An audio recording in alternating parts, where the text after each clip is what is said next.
Yeah, I'll react to that, sure. Hey guys, my name is Connor. If you're new, hope everyone's doing well. I like to learn about things, and right now I want to learn about Yugoslavia. So, if you know anything about Yugoslavia, help me learn here. If you don't, learn along with me. History scope. Let's get started. Well, we're not learning about all of Yugoslavia, it's the breakup, but still, I'm going to learn about Yugoslavia. Yugoslavia's breakup is often overshadowed by the breakup of the Soviet Union or the protests in the People's Republic of China. Sure. Yet its effects can still be seen in Europe today. From the poverty suffered by those living in that region to the gap in the European Union. Yugoslavia was described by its own president as one country with 2 alphabets, 3 languages, 4 religions, 5 nationalities, 6 republics, surrounded by 7 neighbors, with 8 ethnic minorities. 4 religions.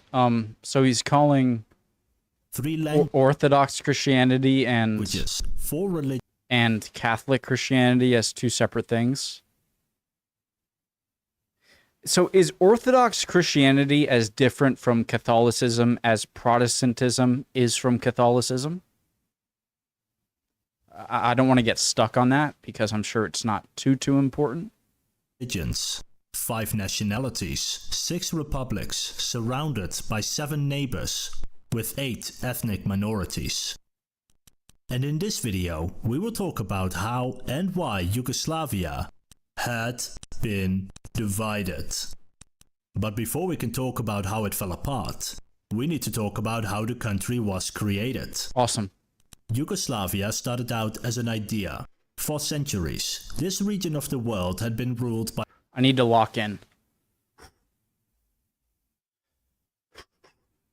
Lock in. Go. We need to talk about how the country was created. Yugoslavia started out as an idea. For centuries, this region of the world had been ruled by foreign powers, mostly the Ottoman Empire and the Austro-Hungarian Empire. But most of the people who lived here were neither Austrian, Hungarian, or Ottoman. They were Slavic, and Slavs saw themselves as a distinct ethnicity with its own culture, history, and traditions. And so Oh, okay, sorry. When I think of Slavic, I think of... Oh my god, there are so many things I want to ask, but I feel like I'm going to offend someone. I think of Slavic as having a Slavic language. Is Polish a Slavic language? Oh my god, if you're from Poland and it's not, I apologize, but let's just keep going, sorry. With its own culture, history, and traditions. And so Yugoslavia was the idea of a unified state, inhabited by Slavic people and ruled by Slavic people. And this idea came around the same time countries like Germany and Italy unified into distinct countries. With that unification also, in part, based around the idea that Italians and Germans each had their own unique ethnic identity. Sure. But there was a problem with this Yugoslav idea. While Serbia and Montenegro had gained independence from the Ottoman Empire in 1878, most of what would become Yugoslavia was still under Austro-Hungarian rule. That has a connection to the assassination of Gavrilo Princip, right? Or switch that. The assassination of Franz Ferdinand, right? And the Austro-Hungarian Empire wasn't going to give up a large part of its territory just so the Slavs could have their own nation right across its border. But then, World War I happened.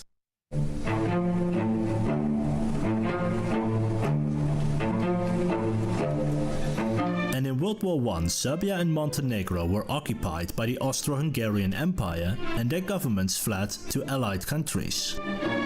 And there, in 1917, leaders of Montenegro, Serbia, and representatives from the Austro-Hungarian regions of Slovenia, Croatia, Vojvodina, and Bosnia-Herzegovina. Okay, so giant question. I have to pause. Where did these identities evolve from?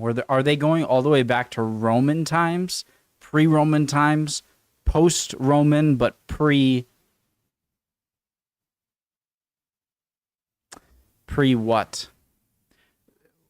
How back do these identities go exactly? Regions of Slovenia, Croatia, Vojvodina, and Bosnia-Herzegovina declared that they would join together to form a new nation, a nation they called the Kingdom of Serbs, Croats, and Slovenes. This nation was supported by the Allies, who liked the idea of breaking up the Austro-Hungarian Empire into smaller countries. And by the end of World War I, Austria-Hungary started falling apart.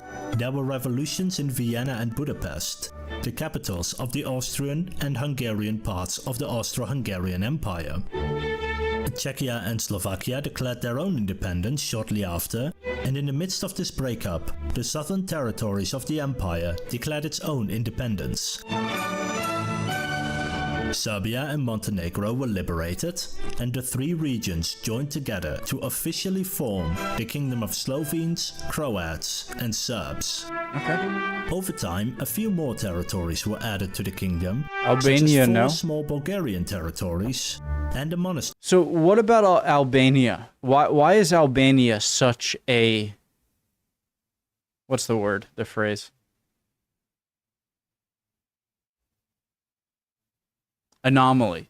Why is Albania the anomaly in this area? Is it because of remnants of Ottoman influence prior to Ottoman collapse? That there was just a lot of Ottoman influence in this area and not much in between. And so when the Ottomans and Austro-Hungarians collapsed, this sort of stayed Ottoman-like? Or is that completely wrong? To the kingdom, such as 4 small Bulgarian territories and the monastery of St. Nuam. In 1929, they decided that the British way of naming their country wasn't very catchy, and they became the Kingdom of Yugoslavia, with Yug meaning south and Slavini meaning Slavs. And so the country was called the Land of the South Slavs.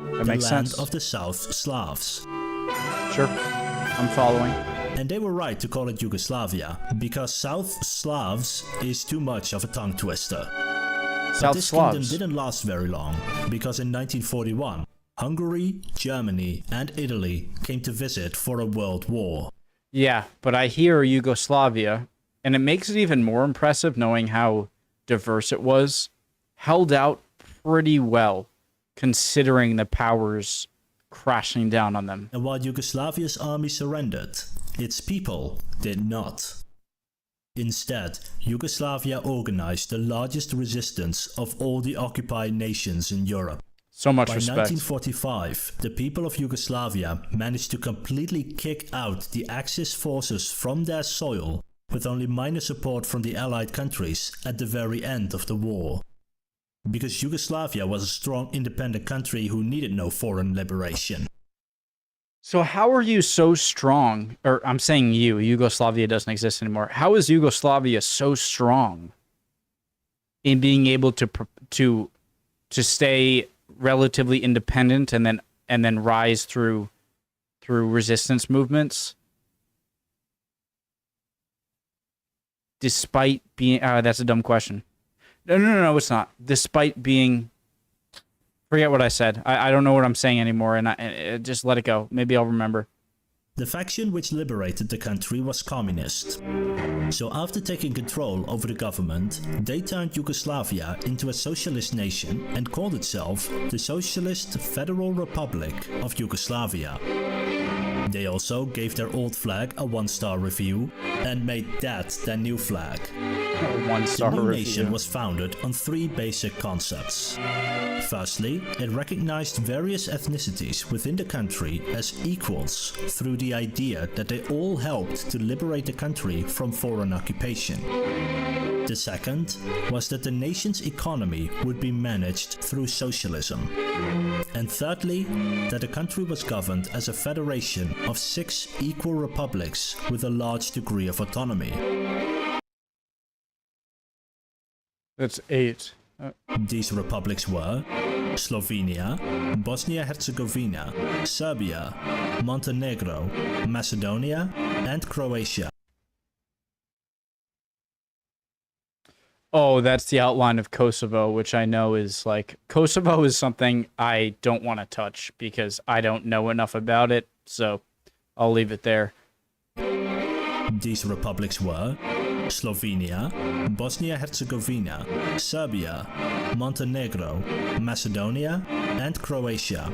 Additionally, the regions of Vojvodina and Kosovo were granted autonomy while still being part of the Republic of Serbia. While there were other foundations upon which Yugoslavia was formed, it is these three which were the most important. And it is also these three foundations which would cause the eventual breakup of Yugoslavia. Because the fall of nations rarely has a single cause. Rather, it's a combination of various issues which, together, cause the collapse of nations. And Yugoslavia is no different in this regard. So first, let's talk about the Yugoslav political. What is his name? I know his name. Of course, that's Stalin. Everyone knows Stalin. I know his name. Why am I blanking on this? Tito. Brozov. I forget. Political system. Being a communist country, Yugoslavia was a close friend of the Soviet Union, and the Yugoslav governments controlled many aspects of the nation. But in 1948, the country politically distanced itself from the Soviet Union after the leaders of the two countries disagreed on what the future relationship between the two nations should be. In the 60s and 70s, the country began reforming its political system by handing over more and more control away. Sorry, guys. When did Stalin die? Joseph Stalin. 1953. That's a little earlier than I thought, actually. So Khrushchev took over?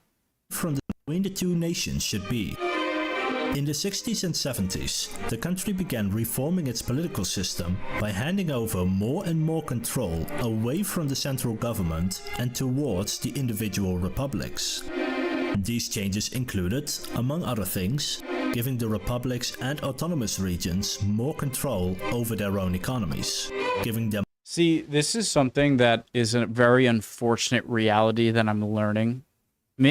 Saying it's an unfortunate reality means that I'm trying to think that I'm certain in my belief, which I'm not. But the United States had 13 colonies that all agreed that they need to rebel against Great Britain, and then we succeeded in being. I'm not saying we won a war against Great Britain like we could face up against them. Obviously, we couldn't, but we resisted enough that it wasn't worth their trouble. And we got our independence. But we all had a similar background. We were all British colonies. We all spoke English.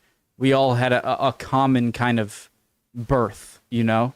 And so, although we separated into 13 colonies and 13 states as the first 13 states of the country, we had a similar background. And so there wasn't as much cultural difference in the creation of the United States between its 13 states as there were in these different states or areas, you know? And so the reason I say it's unfortunate is because it seems like the countries that subdue the other cultural aspects that are different the most tend to stay together the most.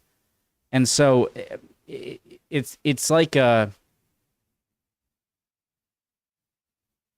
It's something that works better, but requires more atrocity if you aren't already together. You know what I mean? Hopefully. More influence in the central government and giving the individual... Guys, if anything I say is dumb or wrong, call me out on it. I am no expert in any of this. I'm here to learn. I'm not here to teach, okay? So anything I say, call me out on it, all right? Please. Giving them more influence in the central government and giving the individual republics local armed forces which were separate from the national army. But there was one thing, as the US had, which barely changed during this time: the presidency. After World War II, a man named Joseph Broz Tito became president of Yugoslavia and retained the position until his death. He personally controlled a large part of the national government and was an important force in keeping the nation stable. But there is a problem with He kind of looks like Hermann Göring to me. relying on a single person keeping the nation stable. But there is a problem with relying on a single person to run essential aspects of your government rather than relying on an institution. He's gonna favor If a things. king dies, a president loses an election, or a prime minister falls ill, then the position will be filled by somebody else while the institution of monarch, president, or prime minister remains. In Yugoslavia, the country relied on a single person, Josip Tito, until he died in 1980 and there was nobody to replace him as president. Instead, the presidency was transformed into a collective presidency. This meant that the 6 republics and 2 autonomous regions would each get 1/8 of the presidency and would need to make decisions via a majority. So while before the country relied on a single person to make certain important decisions, it now relied on 8 different groups of people ruling 8 different regions of the country to make collective decisions. And these 8 different regions each had a different vision for the future of Yugoslavia and their place within it. See, this might work if you have a central authority that all of these all of these 8 people try and vote on and agree on, and then send it to the central authority that can either veto or agree. If they veto, they send them back, and a majority agrees. But without a center,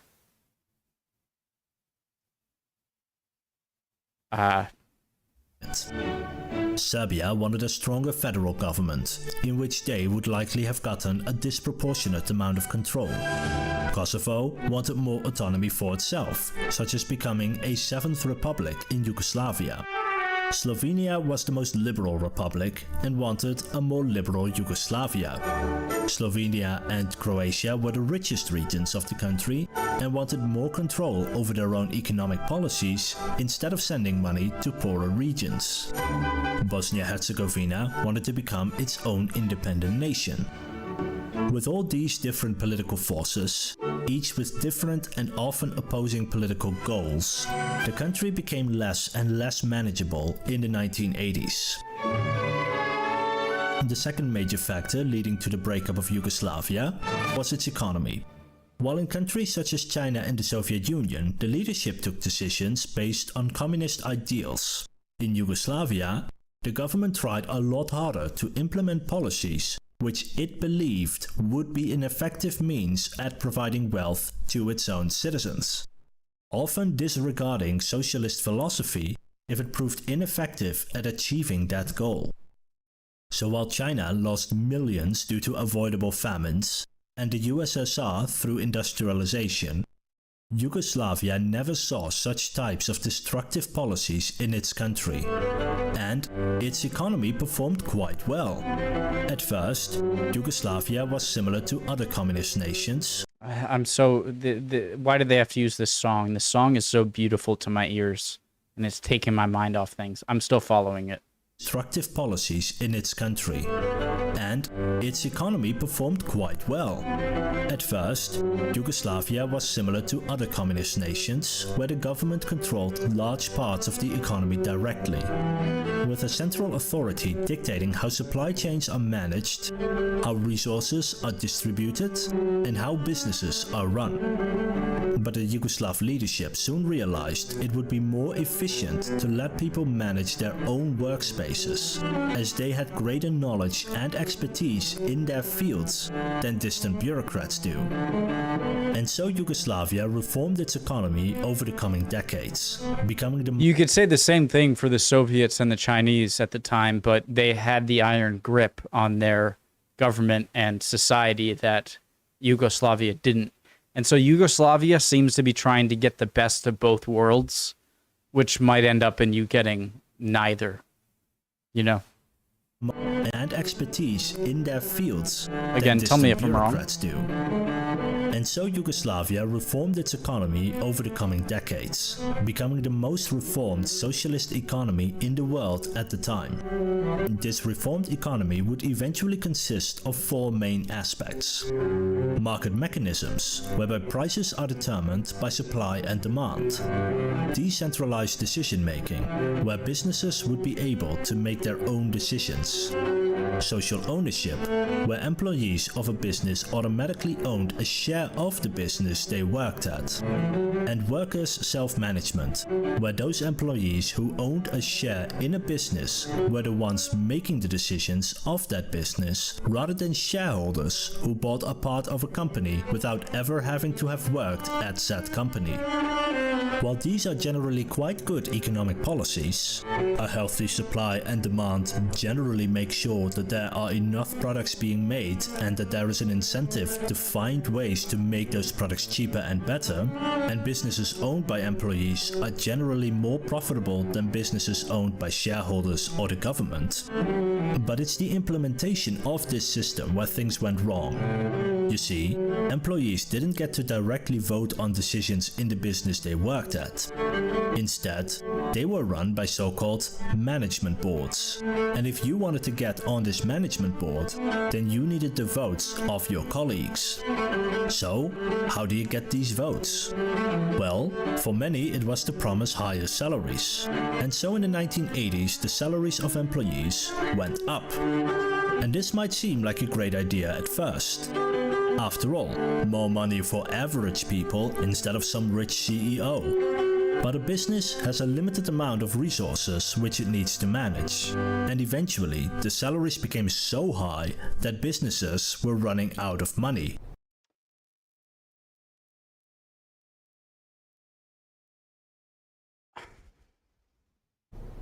So what did the management boards do? Well, many decided they didn't want to lower salaries and instead opted to increase prices. And now, all across Yugoslavia, prices were going up. But think about this for a moment. Your salary was going up. This is like looking at two systems that seem to be somewhat stable in the Soviets and Chinese, or the Western Europeans and Americans, and picking the best things from both and thinking that you can just pick those and then you'll get the best of everything. And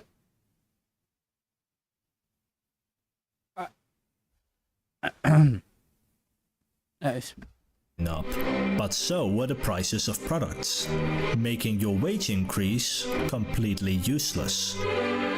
This increase in prices is called inflation, and many businesses couldn't keep up with inflation and went bankrupt. And so the government decided to step in by providing welfare for the unemployed, giving money to businesses to prevent bankruptcies, and trying to keep the economy from collapsing. At first they had enough money, but then the Cold War came to an end in the late... It's like this. It's like in the beginning you're doing well and you want what seems fair for everything. And so what seems fair is the people working in the business get a say in their business, and the people who are just economists and get a say in their business, but also trying to avoid the complete top-down decision-making of, say, the communist countries like China and Russia. And then as soon as you get that first big paycheck in your country and your company stays still profitable, the next year you still have your paycheck, but now your company is less profitable. So here comes the awkward decision. Do you decrease the pay? And so it just seems like it's like a classic example of trying to catch both balls, but catching none. I'm so bad at it trying to explain what I'm feeling here. I'm sorry. All right, let's go. Late 1980s. Now, why is... Oh, one sec, guys. Be right back. Okay, back. Came to an end in the late 1980s. Just let me go back like 15 seconds. I wash my hands. Providing welfare for the unemployed, giving money to businesses to prevent bankruptcies, and trying to keep the economy from collapsing. At first they had enough money, but then the Cold War came to an end in the late 1980s. Now, why is this important? Well, Yugoslavia sat right between the capitalist West and the communist East. Both sides wanted Yugoslavia to join their side, or at the very least, not join the other side. And they did this by giving Yugoslavia money. This was a common tactic during the Cold War. Give money to countries so they would be on your side, or at least don't join the enemy. But by the late 1980s, the Soviet Union was breaking apart, and the Cold War was coming to an end. Guys, so the end of the Cold War, it was in the 80s? I was born in 93, and I thought it was like the year before I was born. End of Cold War. December 3rd, 1989.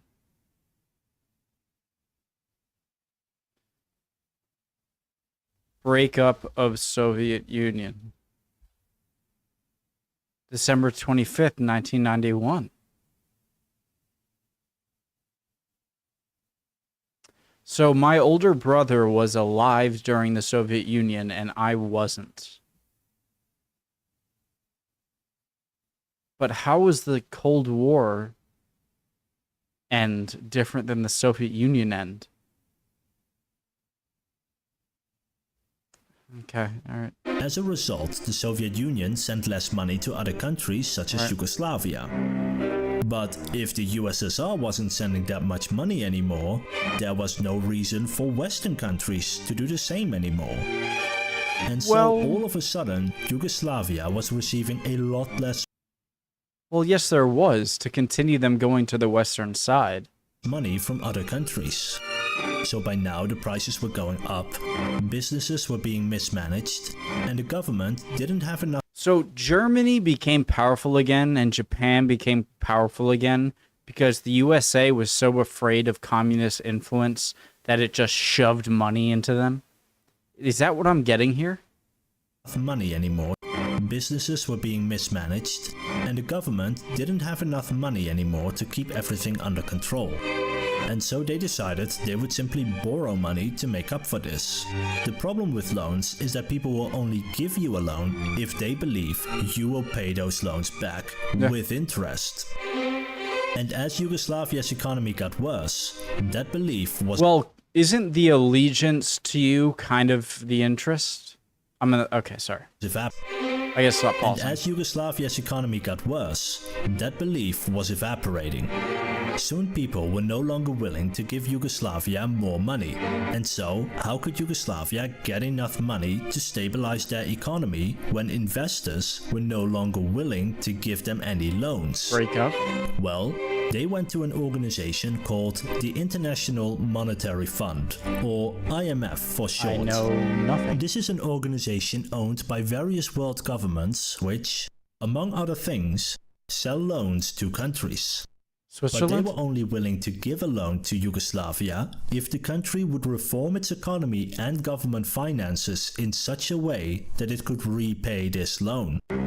Those reforms included for the government to cut spending, allowing private businesses not run by workers' unions into their economy, and to restructure their property market, as well as various other minor changes.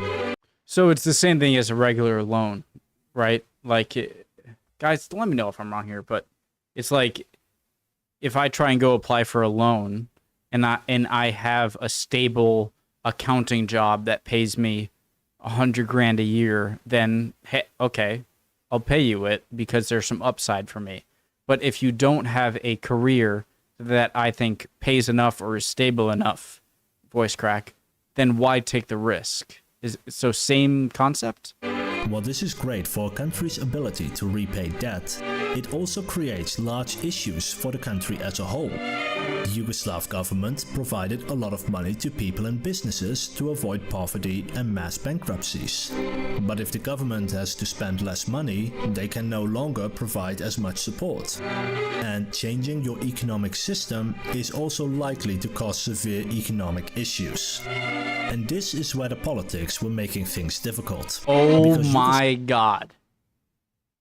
I think I get it. So,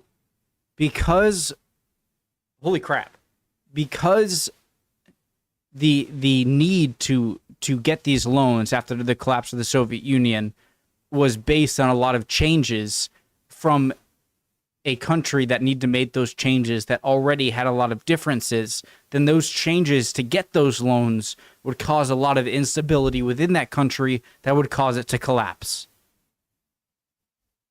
Yugoslavia had 6 republics and an additional 2 autonomous regions. It meant that they needed to figure out together how to implement the IMF's demands in order to get that loan. And Yugoslavia... Oh my god, this channel is so good. If you can make me understand a concept, do I understand it? History scope. Holy crap. Yeah, had quite a the autonomous regions. It meant that they needed to figure out together how to implement the IMF's demands in order to get that loan. And Yugoslavia had quite a bit of wealth inequality. The average person in Slovenia was 8 times richer than the average person living in Kosovo.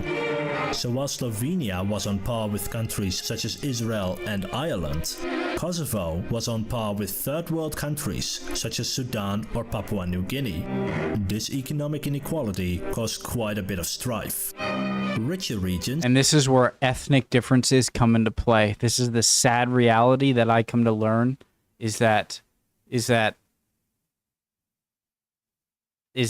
diversity when creating a country is difficult. Incorporating diversity when a country is already stable is beneficial. That's the big gamble. Such as Slovenia and Croatia. If I'm saying anything stupid, call me out. Remember that. Quite a bit of strife.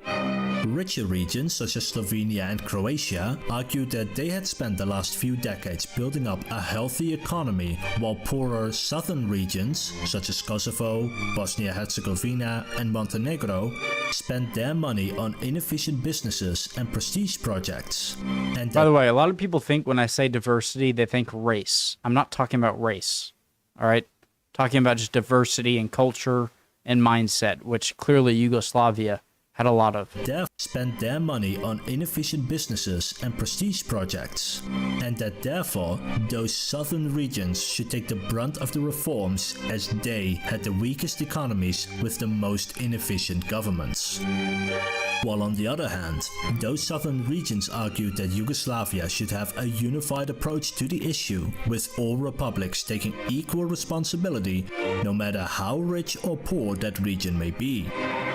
Suffice to say, reforms were slow and the economy of Yugoslavia faced a long recession in the 1980s and 90s. And now we get to the third issue that was facing Yugoslavia: ethnic tensions. Yugoslavia had many different ethnic groups living within its border. An ethnic group is a group of people which share a common cultural or national tradition, such as, for example, the Zulu people of Southern Africa, African Americans of the United States, or the Han Chinese of East Asia. Group in Yugoslavia had many different ethnic groups living within its border. An ethnic group is a group of people which share a common cultural or national tradition, such as, for example, the Zulu people of Southern Africa, African Americans of the United States,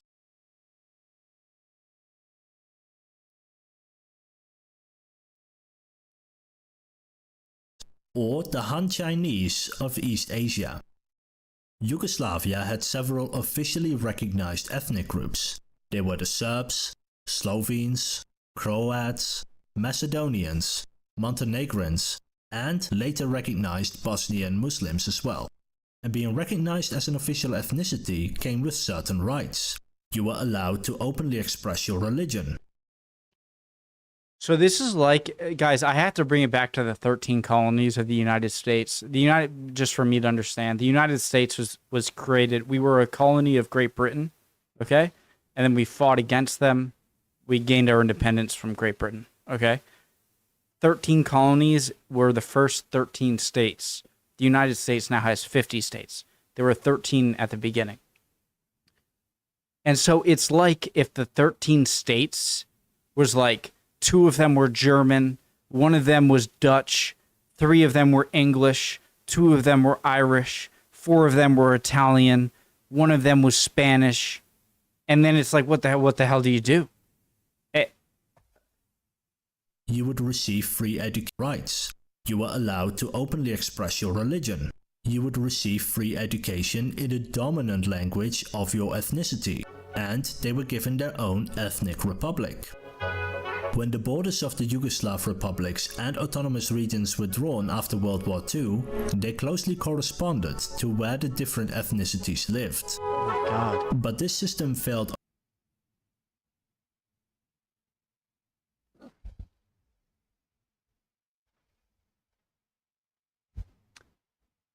I don't understand these letters.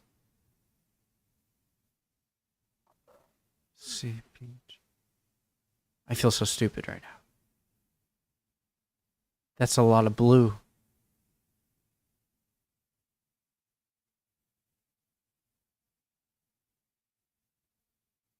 Over time, because people tend to move around to other places, and by the 1980s, the ethnicities were a lot more spread out. At the same time, there were ethnicities which weren't officially recognized. A prominent example were the Albanians who lived in Kosovo. They were a larger ethnic group than the Macedonians or Montenegrins, yet weren't recognized as an official ethnic group, and so they often felt like second-class citizens in their own country, resulting in protests in the 1980s which were put down by the military. And by the late 1980s, politicians exploited the ever-growing ethnic tensions for their own gain. Because in 1989, Serbia got a new leader, a man named Slobodan Milosevic. And under this new leadership, Serbia's government envisioned a greater Serbia. In this new Serbia, the regions with ethnic Serbian majorities would be added to the Serbian Republic. Ethnic Serb. Man, look at how for one, look at how uniform Slovenia is. Look at how relatively uniform Serbia is, and relatively uniform Croatia is, and then look at how crazy Bosnia and Herzegovina is.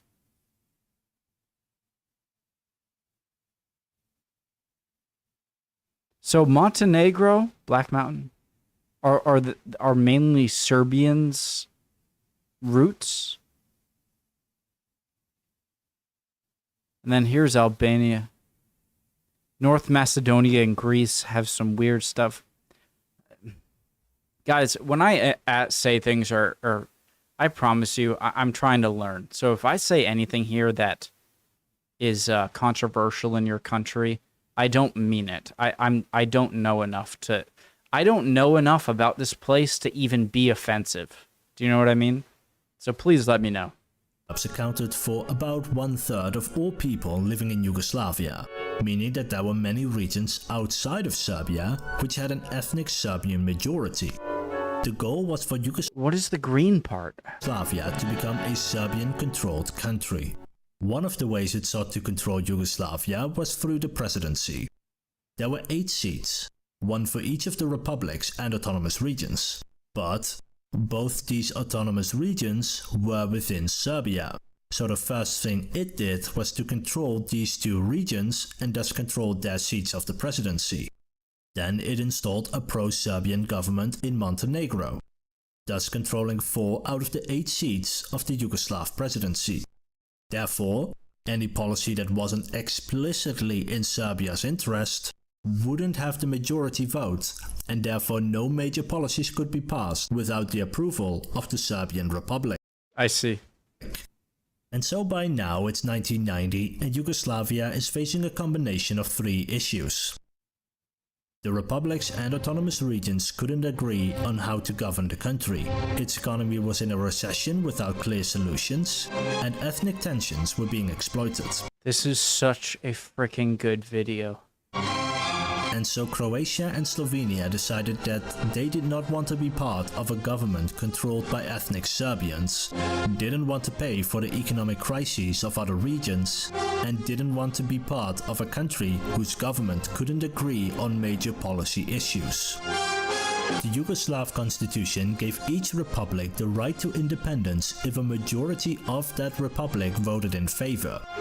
And so they each held a referendum on independence in 1990. Each passed said referendum, and each decided to secede from Yugoslavia on June 25, 1991. And so the people of Croatia and Slovenia decided that Yugoslavia will be divided. But as often happens when you break up with someone, they might not let you go so easily. And Yugoslavia was no different. Confederacy. Without Croatia and Slovenia, it meant that Serbia had substantial influence over the 4 of the 6 remaining republics. Yeah, that means that after they leave, now even if you were not going to leave before they left, now you have even less control. And autonomous regions. So what did the Serbian government do with this influence? Well, they still wanted to create a greater Serbia, and 12% of Croatia's population were ethnic Serbs. So while Croatia was trying to become independent, Serbia was going to finance a counter-revolution by the ethnic Serbs by trying to convince them that the Croatians would persecute ethnic Serbs. Hey, that's the American strategy. Okay. Living in Croatia. And so, immediately after declaring independence, Serbs started blockading roads and train tracks. Armed Serbs attacked Croatian targets, and the Yugoslav army provided air support while invading Croatia. And so, the Yugoslav wars began. Slovenia, however, was a bit further away. While Yugoslavia tried subduing Slovenia, they ended hostilities after only 10 days of fighting, when the European Community, a precursor of the European Union, helped negotiate. Slovenia, however, was a bit further away. While Yugoslavia tried subduing Slovenia, they ended hostilities after only 10 days of fighting, when the European Community, a precursor of the European Union, helped negotiate a peace treaty. But Croatia was not so lucky, and so it managed to use the regional army each of the republics had control over to hold off the Yugoslav army in 1991, even though it lost about a quarter of its territory. And then on September the 8th of that same year, Macedonia, now called North Macedonia, held its own independence referendum, passed it, and seceded from Yugoslavia 2.5 weeks later on September the 25th. It managed to remain at peace with Yugoslavia and did not join the Yugoslav Wars. So what about, let's see what happens to Montenegro and Bosnia-Herzegovina. So now, 3 republics had seceded. And the thing is, the more people who succeed in seceding, now you have less and less power over the majority. Things escalated further when Bosnia-Herzegovina held its own referendum, also voted in favor, and declared its independence on March 3rd, 1992. But they also had a large Serbian population, so Yugoslav forces invaded the new country, while Croatian forces came to support the new country. With only 2 republics and 2 autonomous regions left of Yugoslavia, Serbia and Montenegro decided to create their own Yugoslavia, removing the socialist in their name, and called itself the Federal Republic of Yugoslavia. But from 1992 until 1995, Bosnia-Herzegovina and Croatia would be the major battlegrounds of the Yugoslav wars. In these wars, people committed genocide, filled mass graves, and committed a wide range of war crimes for 3 years. The death toll is estimated to be around 100,000 to 200,000, with another 4 million people becoming refugees. And it's at this point that other countries started to get involved in the Yugoslav wars, particularly the European Community. Even early on, it was predicted that the Yugoslav wars would likely bring millions of refugees, something those European countries were not fond of. Ironic. It might bring naval conflict in a sea shared with Italy, a prominent member of the European Community. I was going to bring up Italy when Croatia was brought up, but I wouldn't say Croatia has the best relationship in history with Italy, so... which wanted to keep the region stable.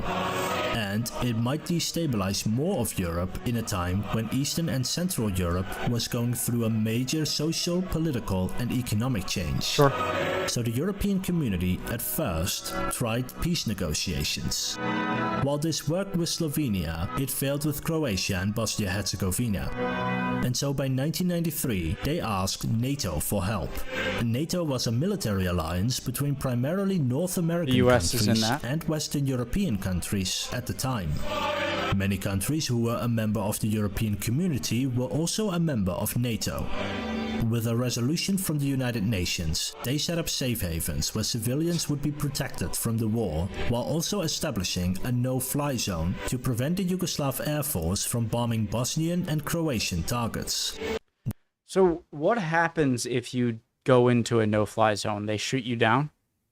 Is that the ultimatum? This war eventually ended in 1995 when NATO began bombing Serbian-held positions. Croat and Bosnian forces managed to kick the Serbian troops out of their territories, and Serbia sued for peace. In bombing Serbian-held positions, Croat and Bosnian forces managed to kick the Serbian troops out of their territories, and Serbia sued for peace. In November 1995, the war came to an end with the Dayton Peace Accords. This peace accord included letting 60,000 NATO troops maintain the peace. Bosnia-Herzegovina would become a federation consisting of a Muslim Croat and Serbian republic. And Serbia would get to keep Kosovo. Although Kosovo would later declare independence in 2000. Wow, so Kosovo is like a remnant of all of this? Because I know Kosovo, I love learning different, like, I love geography, and I know all of the countries, not out of any need, I enjoy learning them, so I can easily name every country. But Kosovo is one of those countries that, you know, South Sudan is here, oh, Kosovo is here, and kind of pop up. And I learn a little about Kosovo, and I know it's a controversial topic between Serbs and Albanians and Greeks and Montenegrins and Croats. But I didn't realize it was like a remnant of this war, of not even war, this conflict. 2008. But the country still hadn't completely broken up because Serbia and Montenegro were still united. But over the next decade, separatism grew in Montenegro after the wars had ended, and decided in 2006 to hold a referendum on Montenegrin independence. With 55% of the votes in favor, Serbia and Montenegro officially became kind of close. Separate countries on June 3rd, 2006. And there was one final matter to address: the war crimes. Many countries did not want to let the atrocities go unpunished, and so the United Nations established a tribunal to put various people on trial who were suspected of committing or ordering war crimes. The tribunal was called International Tribunal for the Prosecution of Persons Responsible for Serious Violations of International Humanitarian Law committed in the territory of the former Yugoslavia since 1991. Or simply, the International Criminal Tribunal of the former Yugoslavia. The people indicted ranged from presidents and prime ministers to common soldiers and generals. In total, 161 people were indicted for various types of war crimes, of which 18 were acquitted, 91 were convicted, 13 cases were transferred to the national courts of former Yugoslav countries, 20 indictments were withdrawn, and 17 died before they were sentenced. So none executed. If you'd like me to do a video on these trials, then you'll need to wait, because one person is currently appealing their conviction. But once that's over, I'll let you guys vote on whether I should cover these trials or not. The last of these hearings occurred in 2007, after which the institution ceased to exist. And this is how Yugoslavia broke apart. If you liked this video, then please give it a like and subscribe for more content. Next video will be about North and South Korea, and there is a poll on what video I should make after that. Link in the description. I am a bit sick of covering European topics half the time, so this time, no Europeans allowed. What about Americans? If you like this video, then if I liked this video. I freaking loved this video. I watch a lot of videos, okay? Sometimes I'm more attentive than others. I try to be pretty attentive. If I'm not ready to be attentive and pay attention, then I won't watch it, okay? But this video, I don't do this often. This is one of the most informative videos for me. One of the top YouTube videos that I've ever watched, reacting to or not, that has taught me more about a conflict I didn't know a lot about. Easily. I'm not just saying this because I'm watching History Scope. This was a 10 out of 10. I don't know how you could explain it better to me. I didn't sense much bias or anything. Fantastic video, 10 out of 10. I'm sure I said a lot of stuff that you think is just wrong. Call me out on it, okay? If I said an opinion that wasn't phrased as a question, please say, Connor, hey, you were wrong here. No, incorrect. I want that to happen. Obviously, any of the questions that I asked, I would love answers to them. That was incredible. Of course, I don't know. Of course, I don't feel concrete in my understanding of Yugoslavia or the Balkans and the conflicts within the area. But damn, that was as good as could have been. That was as good a job as could have been done in teaching me about this. So, goddamn, History Scope, that was amazing. Love y'all. I hope you guys are all doing well. Would appreciate any comments down below. And hopefully I'll see you guys next time. We'll keep on learning. Bye, guys.